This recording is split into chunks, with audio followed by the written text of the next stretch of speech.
Podtacular, episode 142, Halo 3 versus Call of Duty 4 Smackdown, for the week of January 5th, 2007. This is part 1 of 2 of a special edition of Podtacular. Part 2 is coming later this week. Welcome to Podtacular, the unofficial Halo Universe podcast. You're about to hear what the Halo Nation had to say about this week's topic at Podtacular.com to help you dominate at Halo. So strap on your Spartan armor and grab a battle rifle, because it's time to finish the fight. It's come down to just you and me. A battle will decide our destiny. My brothers are dead, my family is hurt. I'm on the ground, no, I'm on the ground. What's up, everybody? Welcome back to Podtacular, the unofficial Halo Universe podcast. I'm Jive. I'm Dialpex. I'm CapnKrunk. I'm Camaro Guy 579. Woo. Welcome, guys. Hey. Welcome to the Smackdown event. In this corner, we have Dialpex. What's going on, dude? Hey, what's up, man? Not much. Tell everybody what you do at Podtacular, for those that don't know. I am the community director at Podtacular. I pretty much help out with everything related to the site, the clans, the try to keep the flow going with the people, and try to oversee the IRC sometimes too. So just pretty much like anything that regards to like relations of the people and the events that happen and some of the bigger events that happen at Podtacular. So I try to coordinate with the members and everything. And at the same time, giving support to you, jive, and CapnKrunk. And so that's pretty much what I do there. Try to, keep everything in order when I can. Right on. Well, good deal. Welcome, man. Welcome to the Smackdown. Definitely, I know you got some time on both Halo 3 and Call of Duty 4. On to CapnKrunk. Welcome, sir. dude. Glad to have you on the show part, not just the voicemails now. Oh, yeah. It's always fun to do that, but it's good to be here, too. Right on. So tell them what else you do at Podtacular. I basically run the site and kind of keep things working there. And, I get in there and mix it up with everybody every once in a while. Lately I've been kind of absent, but, the holidays and stuff. So Yeah, we all have. I tend to kind of get in there and joke around with people and, make it a good place. Sweet. That's me. Cool. You're welcome. Well, I know you've been playing plenty of Call of Duty 4, so you'll definitely you'll definitely have the 2 cents in on it. So, and we have Camaro Guy. Welcome, man. Tell us a little bit about you and what you do in the gaming community. Yeah, I'm with the Gamers Garage podcast and thegamersgarage.com, and pretty much every week we come out with a show just like you guys. And what we do is we talk about the gaming news and stuff going on in the industry, but we also like to talk about a lot of stuff going on in the gaming and podcasting community as well. So you'll hear us, throw promos out on our show and just help support other podcasts and websites all the time. So we talk about all the consoles, and I mainly talk about 360 because that's all I have. I don't really care about, but yeah. That's cool, man. Cool deal. Well, JB was telling me you're a big Call of Duty 4 fan, and I know you've played plenty of both, right? Yeah, yes, I did. I played a lot of Halo 3 whenever it first came out, and then I just started playing other stuff, and I still want to get back into Halo. I just haven't got back into it lately. Okay. But yeah. All right. Well, we'll see how the match goes down here. Let's start off with getting into some talk about. We're comparing Halo 3 and Call of Duty 4 this show, and let's start off with some single-player comparisons. Who wants to tell us a little bit about what they think about the story of, Call of Duty 4 to start off with? I'll start things off, I guess. Call of Duty 4, hands down, is probably one of the best games I've played as far as like story goes. Mm-hmm. It is the kind of game that like kept me on the edge of my couch going like, oh my God, like what's going to happen next? Like every mission was like a different mission where sometimes you had to go in and just like blast people off. And then on the next one, you were like a sniper, so you gotta keep your cover. and then you have that the helicopter or airplane mission where shoot from the top, and then like you got to take out the guys at the bottom and stuff like that. So I think it was like a very diverse game with a good story, good solid story. Mm-hmm. When Halo 3 was Halo 3 was good, but I think like if you didn't play Halo 2, well, Halo 1 and Halo 2, it was kind of like you couldn't really just jump on Halo 3 and know what's going on. When Call of Duty 4, I know it was a completely different game from 1, 2, and 3. So I think they did a really good job putting that game together as far as like story mode goes. Yeah. So I think it was a really good, solid story. I mean, hands down, if you're talking about like one game, I think Call of Duty 4 versus Halo 3, and Call of Duty 4 did a much better job as far as story mode goes, keeping you on the game and ready for the next bit of information or whatever it's going to happen. So yeah, it's not as in depth as the Halo story is. Because every game there's a different thing that you have to follow down the path of. But in Call of Duty, they really did a good job of not just throwing you in with like 100 different AI soldiers. They put you in with like 3 or 4 other guys, and you actually cared about these guys in the story. You know what I mean? Like For the most part, you cared if they died, if they got shot, or something like that. Mm-hmm. And it's really immersed you very quickly into what this world is of Call of Duty 4. right. It seemed to me that in Halo 3, the Marines didn't even care if they got shot. They were just they were just cracking jokes the whole time. And you don't care. You just rush in and you're taking care of your own. The Marines get shot, whatever. Yeah, a lot of times people just shoot the Marines in Halo 3 just for fun. Yeah, exactly. Yeah, exactly. Yeah, one thing that I like it about Call of Duty, the whole series, and I don't like it, is that you switch from character to character.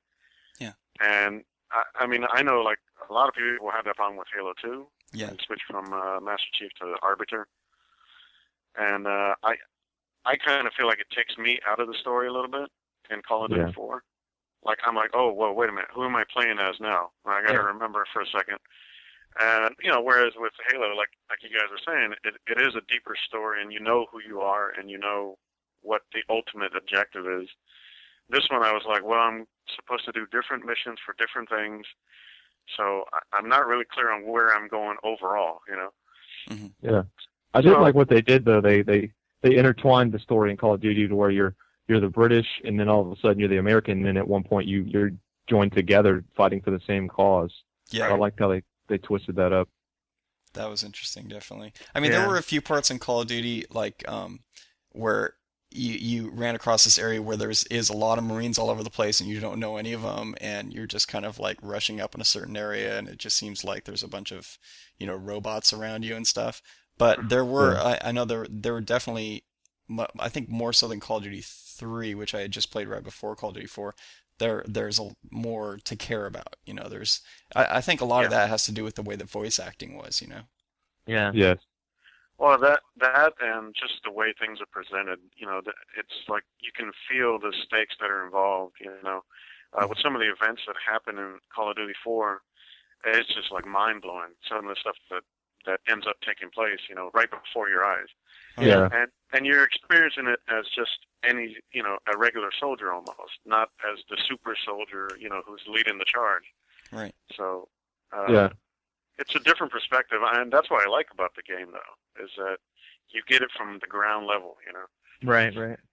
It was amazing, like, in the Call of Duty story was you go around, you shoot all these guys, big deal, and then whenever you get to that sniper mission, was it Gilly in the Mist or All Gillied Up? I forget which one it was called. Mm-hmm. But then whenever you actually shot the enemies, you were like, you were feeling like, dang, like, I actually kind of care whenever I shoot these guys, like, because I guess it's so few and far between at the beginning of the mission that whenever you actually kill somebody, that it's actually, you get a different feeling of, I myself was thinking like, man, people in real life actually have to do this kind of stuff, and like they actually just kill people like that.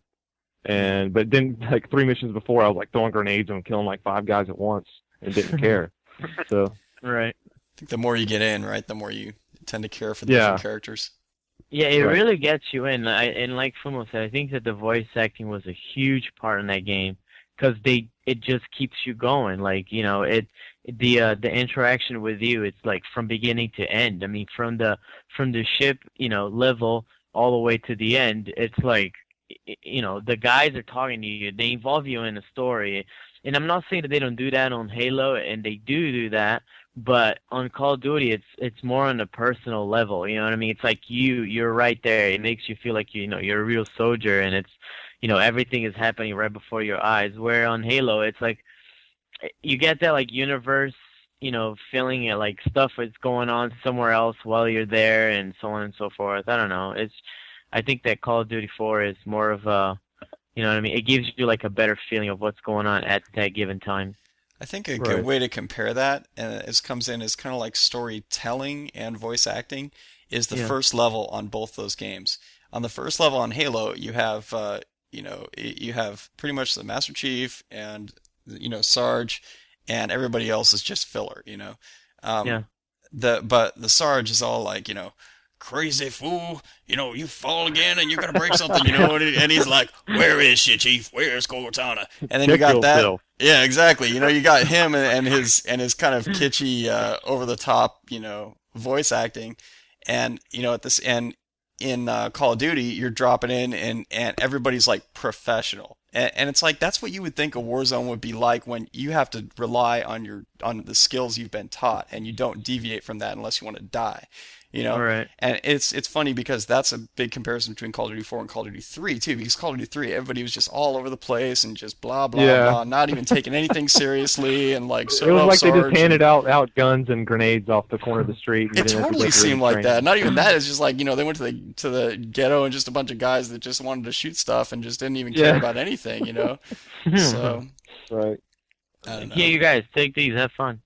Yeah, because whenever that first level of Call of Duty, whenever you first walk in, and then there's the group of the Special Forces team, you can like tell right there, this is like a professional group of guys who are gonna do a mission, and they know already where to go on that level or wherever they're going. So you definitely could see a professionalism in them. Exactly, and it gets you, you know, it gets you into the tension, and it gets you into the seriousness of the whole, you know, the whole matter. Right. That's what I mean. Like it's so, you know, it's so tense and it's so serious that it gets you like involved with that story. You know what I mean? Yeah. Like all of a sudden you care about, you know, doing what you're supposed to do. You know, in the time you're supposed to be, and it's all part of the fun. It's all part of what makes Call of Duty 4 such a great story game.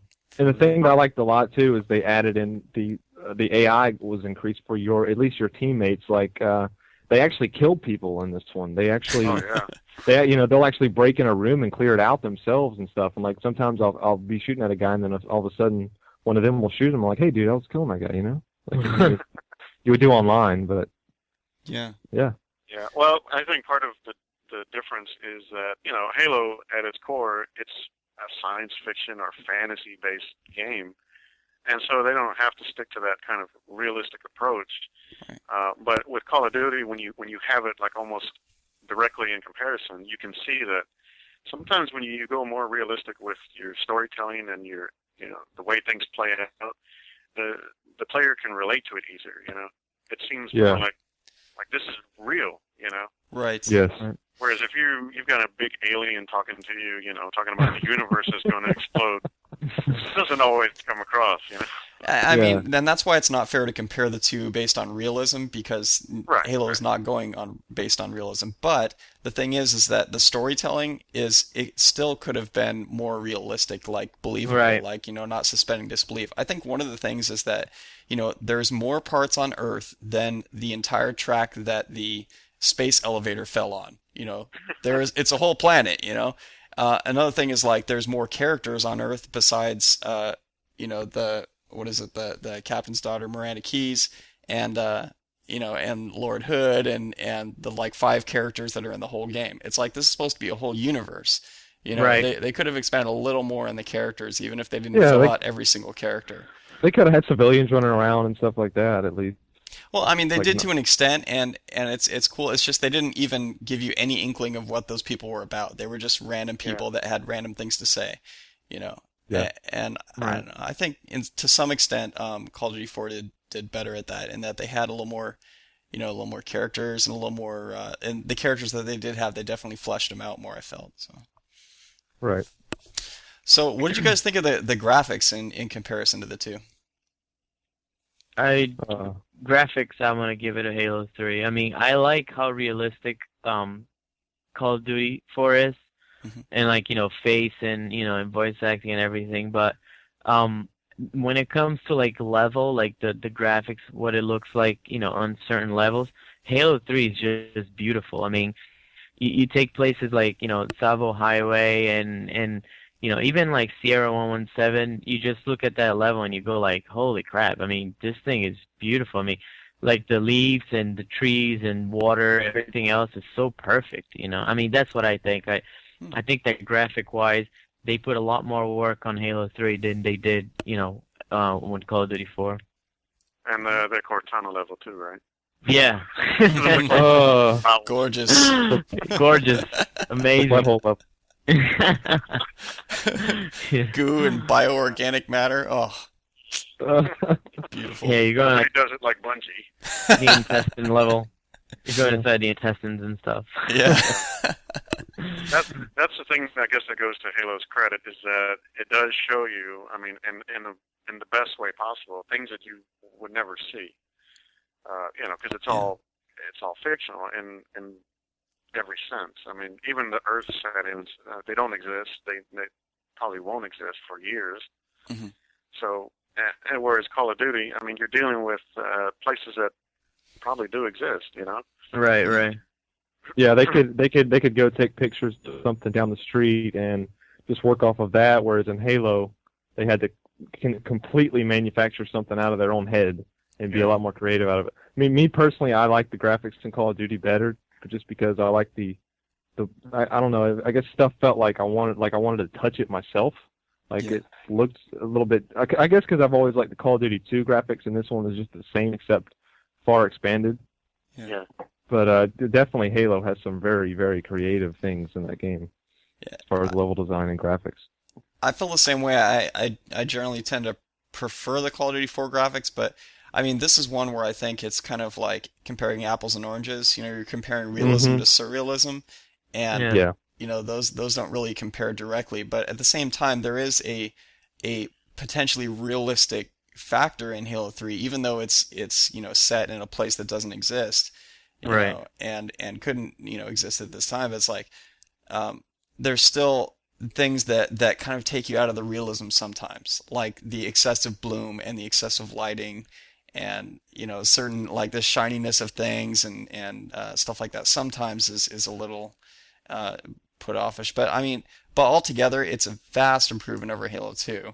It still looks really amazing and very detailed, and it still looks really great. So yeah, like you said, it's kind of like comparing Black Hawk Down to Star Wars. It's like exactly.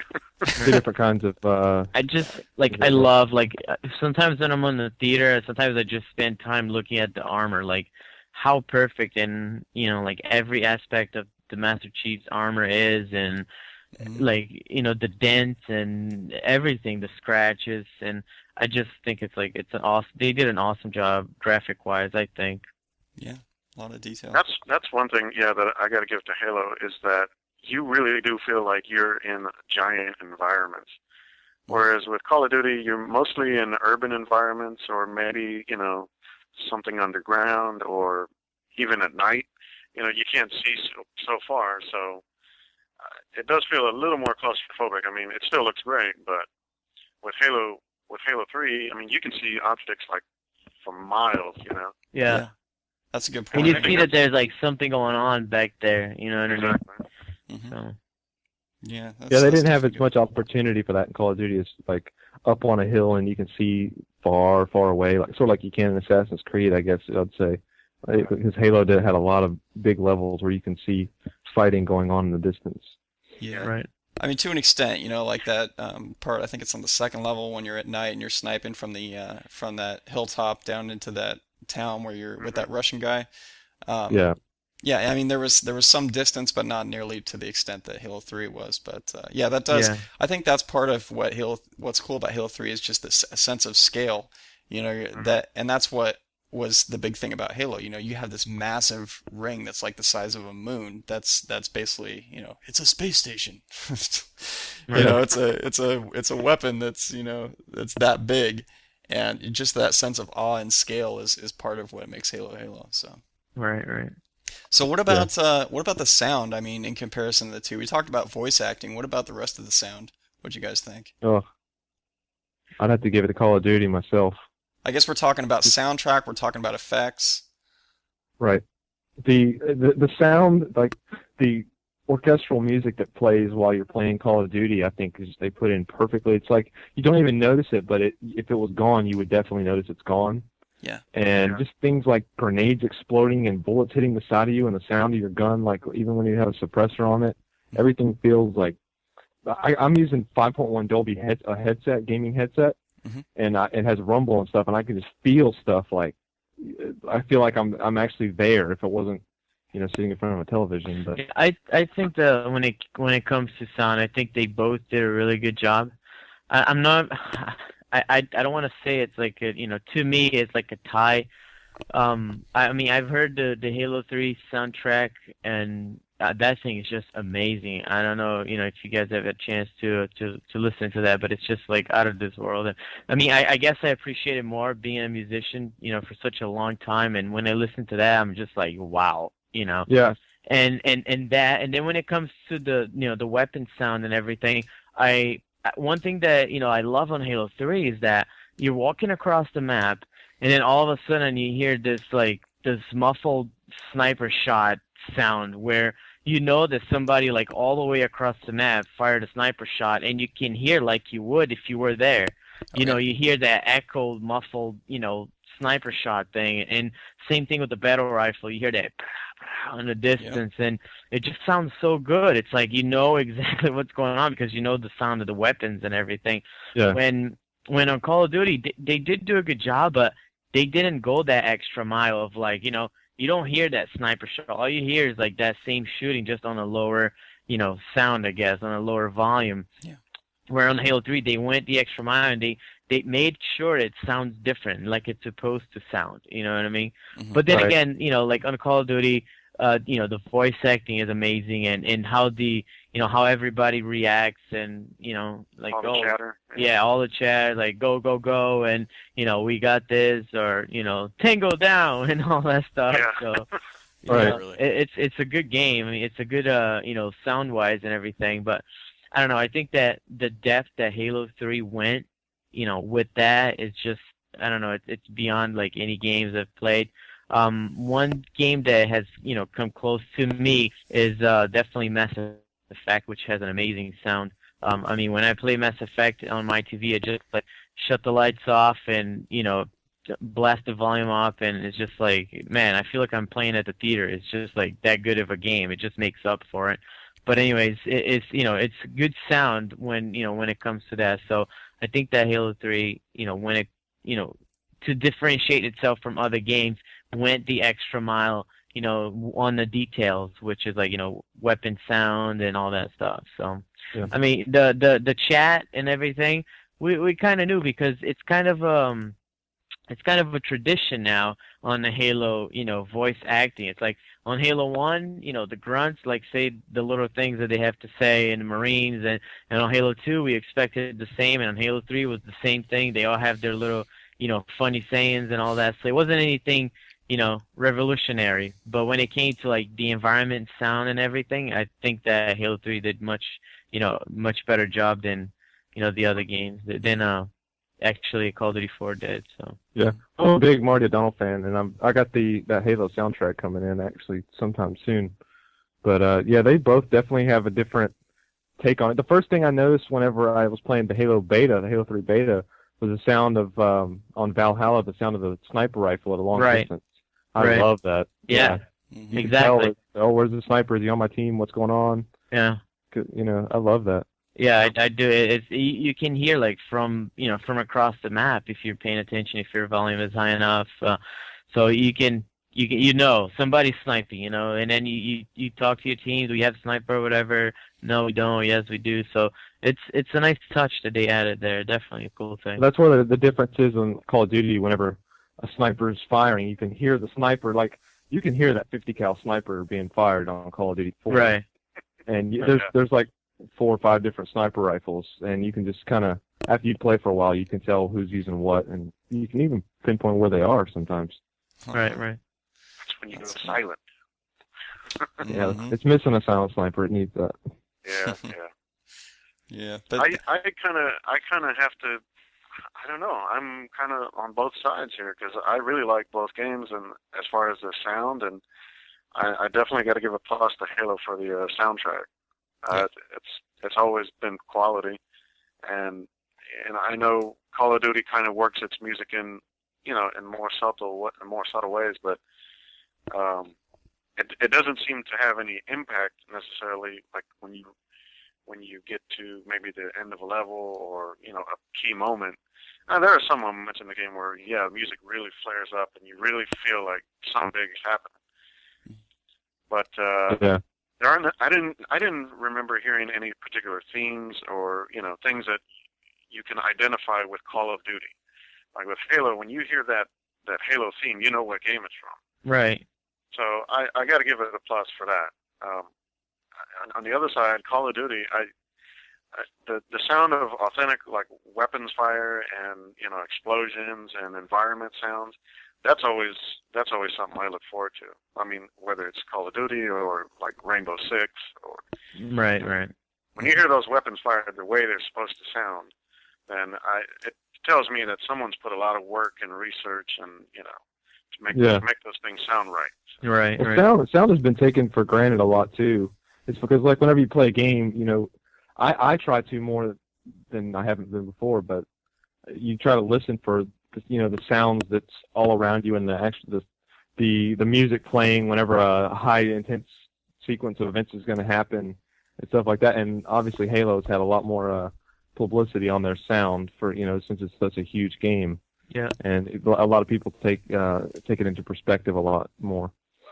Mm-hmm. They just know how to make it like very epic. You know what I mean? It's like when something big is about to happen, they know how to set the the environment very well, or the next action very well, just by playing the right music or making the environment sound just like it's supposed to. So yeah, I think both teams did a good job in that. Yep. No doubt. Yeah, it seems kind of like apples and oranges on this one to me too, where you have Call of Duty is much more atmospheric. It doesn't really stand out per se, but in that case, it's kind of good because it blends in with the whole thing, but it appropriately brings out the tempo and the pace when it needs to, and sometimes it just makes it more moody and quiet kind of thing. Right. While Halo makes it more theatric with the sound, it brings out the big battle moments with some really punchy and memorable tunes. Well, so it's a whole different deal. And I think the voice acting is the big difference between the two. In my opinion, where there's parts in Halo I really expected a lot more, honestly, and I was kind of disappointed with the voice acting, like with Miranda Keyes, with the sometimes with Johnson, just I think it was with the lines, but also with the delivery of it. I don't know, but for me, Call of Duty 4 never really had a moment like that. Pretty much everything throughout, even like for instance when they got to Al Assad and the guy put they were at the TV station and the guy put the rap on the thing. Even that wasn't cheesy to me. I mean, they could have made that cheesy very easily, but they didn't. Yeah. Yep. So I don't know. I think the quality of the voice acting was much better in Call of Duty 4. I hate to say that. I wish it wasn't like that because Halo 2 and Halo 1 set a really high standard, but I felt like they really dropped the ball on that on Halo 3. Yeah. For me, a big thing is whenever their mouth moves with the words, and it bugs me when it doesn't do that. Oh, yeah. I can't stand that. Yeah, that makes sense. I know this is a little bit out of topic, but I think that Rock Band does an awesome job with that. Oh yeah, they do. That does do a good job. I was surprised. Yeah, I was like, oh my god, it just really seems like they're singing that song. But anyways. Yeah, definitely. Yeah, so Rock Band wins there. All right, so what about moving on to something else? We got in Call of Duty, we have arcade mode. In Halo 3, we have campaign scoring. What are some of the differences, and what do you like better? I never did arcade mode yet on Call of Duty. Yeah, I played through the first level, and I mean, it seems pretty much like the regular single-player mode, except you get points for your kills. Right. So I don't know. It didn't even seem really like worth the time. Exactly. That's how I felt.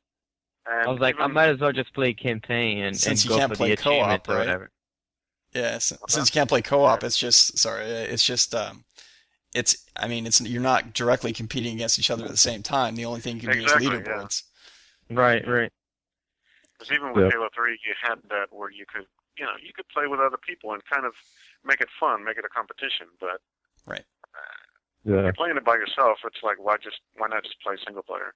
I think they should have added in some achievements to go along with the arcade mode. Call of Duty, a lot more people would have done it. Right, to make a purpose for it, not just throw it out there and be like, okay, here's a different mode, it's called arcade mode, play if you want to. You get nothing for it. Yeah. So campaign scoring wins on that one. Definitely, Sounds like all around. Plus you have skulls. There's that difference between cheats and skulls. Have you guys tried any of the cheats yet? I mean, they're not cheats per se, but some of them are. No, I've not. Well, there's like stuff like changing the graphics. Like there's high contrast. There's noir mode that you unlock once you beat the campaign, which basically turns everything black and white. But if you turn any of the cheats on, then you can't get any achievements. So, which is kind of stupid, especially for the graphic cheats. It's not really a cheat. It's just a different way of looking at it, Okay, I didn't know that. I've beat it on veteran already, so I don't think I have. I've only got to collect intel or something like that, which I probably won't do anyway. But well, you get the cheats by collecting. You get the cheats by collecting intel. So basically, it's similar to skulls. Okay. Except skulls make things harder. Cheats actually, some of them like you have unlimited ammo is one of them. So they make things easier. In some cases towards the bottom, but it's different deal. Some of them you can't even tell what they are until you unlock them. So yeah. I like skulls. I mean, it's fun, and you get to like play the game in a different perspective too. So yeah, it ties in better with the whole thing, with the campaign skulls. Yeah, exactly. Yeah. Plus, you really had to fight to get some of those skulls. Yep. Right. It was tough getting those skulls.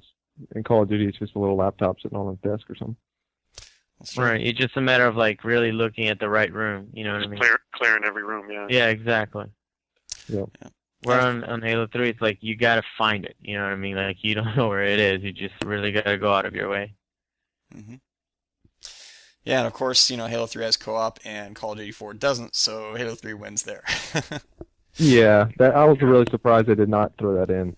That would be so cool to play Call of Duty with like imagine doing the sniper level in Call of Duty co-op. Yeah, that would be. That would be really cool. That would be nice because I got stuck there for a long time. Or even that AC-130 mission, you can have a buddy down the ground and just try not to blow him up or something. Oh yeah. You could be up in the plane and he could be down on the ground actually fighting. Yeah. Right. That was a cool mission though. It was I like that. It was a nice break from the normal gameplay to go to that. Yeah, it was. I didn't even know C-130s could do that. It's pretty. Oh yeah, dude! I've seen videos on YouTube. Crazy stuff. Wow. Yeah. Nice. Okay, so that pretty much finishes up single player for the most part. We talked about a lot of stuff there. Let's go into multiplayer and start comparing them both here. And I think this is a closer comparison in some cases. Yeah. So starting off, let's talk about some weapons, grenades, things like that, and compare the two here. Well, I think one thing that Call of Duty has, and I mean anybody's played it knows, is that you can upgrade or modify your weapons, and switch out and create special loadouts or classes, so that you can have a preset for whatever you want to do, depending on the mission or depending on the level or the objective or whatever. Whereas with Halo 3, you're stuck with the same set of weapons, and sometimes you're only stuck with whatever's on the map. Mm-hmm. Yeah. So I think Call of Duty has a lot of flexibility with weapons and what you can do. Yeah. I love being able to upgrade weapons on Call of Duty. It's like, it makes me use the weapon that I normally wouldn't use just so I could upgrade it. And I wish that there was a way that you could put like a red dot sight and a silencer on certain things like that. But I know they did stuff like that for balancing issues, but I love upgrading the weapons. You know, it's funny you mentioned balancing issues because that's the big thing that comes into play with upgrading weapons versus having just weapons on the map. Is that, you know, with Halo, it's pretty much pure balance as far as that's concerned, as far as weapons are concerned, because anyone can get, you know, the weapons that you need and everything. They're on the map, they're not in your hands. So, Yeah. you know, you don't start out with an advantage or anything like that. So I guess that's the other side of the coin. Which is my problem. Like I like the Call of Duty multiplayer and everything, but you know, I'm gonna say like right up front, it's, to me, my opinion, it's not nearly as good as Halo 3 multiplayer. And I know a lot of people like Call of Duty better and everything, but I think that the fact that, you know, it's all about what kind of weapon you have and, you know, not really that much of skill level anymore. If you have a good weapon with a good perk, chances are you're going to take out the guy in front of you faster than he will take you out first. So by experience in playing online, it's kind of like you're just thrown out there with guys who have, you know, weapons that are much, much better than yours. And, you know, if you last, 3 to 5 seconds alive, you know, when you come to an encounter like that, you're lucky. So that's my problem with it. I'd have to disagree with that just because, like, you start off with the M16, and, dude, that you could use, if you never want to update ever again to another weapon, you can use that for the entire time you play online with Call of Duty 4. Right. And I've seen people, you know, they're really high ranks using the M16 and I think the M14 or something. But it's kind of like, I don't know, it's all about like what perks you have and all that stuff, and you know what the combinations you use. And I mean, I did good. I used my MP5. I still use my MP5, and I don't really, you know, upgrade my weapons. And I do good against those guys. But sometimes, like in big maps, and you know, the MP5 won't do you that good, or the other weapons you have won't do you that good if they have, you know, better perks and stuff like that. So it's kind of hard to stand against those guys. So. Well, I think it also comes down to how you play the game. Like, I mean, when you play Halo 3, it's probably a little more run and gun maybe, or, you know, because you're pretty sure that the other team or your opponents have similarly balanced weapons or, you know, balanced set of weapons. So, whereas with Call of Duty, you don't know what the other team has at all. They could have anything. So, like, to me, I play the game really carefully. Like, you know, like as if if I only have one life. And some game types you do only have one life. So, you know, I play the game like in a different way than I would play Halo 3, and I think that's where it doesn't really matter what weapon you have or what upgrades you have, as long as you play smart, you know. Then it you know, it takes away some of the advantage. I mean, yeah, you may still get killed more than, you know, you would after you're a level, you know, 40 or something, but because you've got more access to weapons. But if you play it the right way, I think you can still get by pretty well. Right, you do get by. But I guess what I'm saying is that, you know, how fair is it? And this is just like particularly in, you know, specifically looking into like weapons and things like that. You know, you get thrown, you know, into the same room with guys that are using P90s, and all of a sudden all you have is your little MP5 or your little M16 or whatever. You know what I mean? And I mean, I'm sure you guys have used the P90 before, and you know how far it will go and how fast it'll shoot. You know, even though it's supposed to be a close range weapon, SMG type weapon, it still goes pretty far and it still shoots very, very accurately. So, you know, what I'm trying to get is, you know, you go in, and then by the time you can fire your first burst out of your M16, you're already dead, you know? Right. Yeah, So, Well, that's where I think that the answer to that is that don't go into that room because you have an M16, because you have a you have a weaker weapon. And that's the difference in Call of Duty, is that they have a lot of levels where there's enough variety that you can play that level the way that you want based on your class that you've either created or chosen. So that you, for instance, if you're sniping, you can go up in the on the second floors and put some some claymores down behind you, and then just stay low and try to get a few shots off, and then go down and go into another floor or something like that. For close range battles, you want to stay in the hallways, you want to stay inside the buildings, wait for someone, you want to stay right around corners, you want to stay in alleys and stuff like that. So it's like play the level based on your class. And I think that's where the balance comes into play. You don't necessarily, it's not always an all-purpose thing like Halo, where you can basically change classes on the fly. You can, I'm going to drop this weapon, I'm going to pick that up because it just spawned, kind of thing. Okay, now I'm a heavy weapons guy with rockets. Right. So I think it's more it's more deliberate based on your class, kind of thing, on how you play.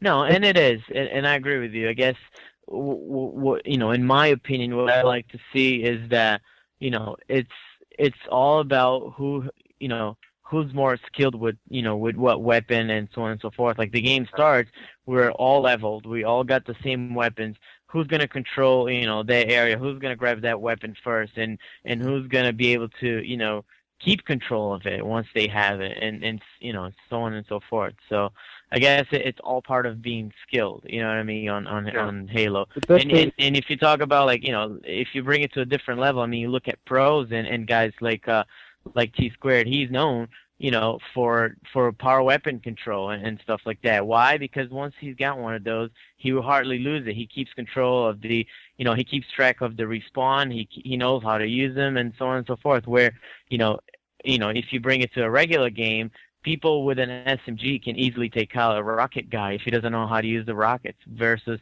on Call of Duty 4, you get a P90, and I know you can take out a guy with a P90 if he doesn't know how to use it, but it's just like the weapons are stronger, no matter what you say. So yeah, but that's the thing. That's the thing I like a little bit better in Call of Duty, is all the weapons are sort of the same as far as the only difference is how fast the bullets come out and how far they go. Bullets, how far they go and how many bullets are in it. I mean, it's just.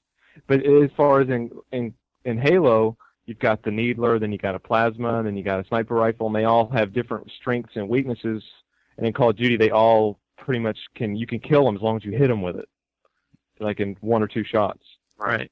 Yeah, the other thing, with Call of Duty, one thing that I noticed that I don't really remember seeing in Halo, in any of the Halo games, is since there are no weapon spawns, or at least not in most of the multiplayer game types, you'll see firefights and shootouts in like the weirdest places on the map. So it's not necessarily even coming down to tactics involving controlling an area or controlling a weapon spawn, but it's just making sure that you're outsmarting the other guy in every sense. And that's kind of what I like about Call of Duty, is that you get into a firefight, and before you know it, then there's like 10 people around you, and you're like in the very corner of the back of the map somewhere. And it doesn't require everybody to rush to the center, Right, and I think that brings it all comes down to like competitive play and right. fun factor and things like that. Because I agree with you. You go into matchmaking, all of a sudden you're getting into a gunfight, dropping down that little thing on isolation. You know what I mean? Where you drop down the little butthole looking thing. So I've seen like a lot of firefights over there. When on the other hand, if you're playing competitive, you could be stationed on the top, in the green room on Guardian, and then all of a sudden you guys are ready to move up to get the sniper, and you got guys like ready and set on a tree and then blue room, and then they're ready to go up there and get the sniper and go back to where they were posted. So it's like that's exactly what I'm saying. It all depends like the level of the skill you're talking about too. So I guess it's a different style in some ways, right? You have one where the weapons are a part of the map and play a very important thing in playing the map. and you have another one where they aren't necessarily. It's just what you start with, and if you kill someone, you can take their weapon if you want, but you might kind of mess up your class that was so carefully crafted. So you generally might as well stick with what you have. So Right. it's just a different style of playing. Yeah. Two different styles, you're right. That's it for part 1. Stick around later this week for part 2 of the Halo 3 versus Call of Duty 4 Smackdown.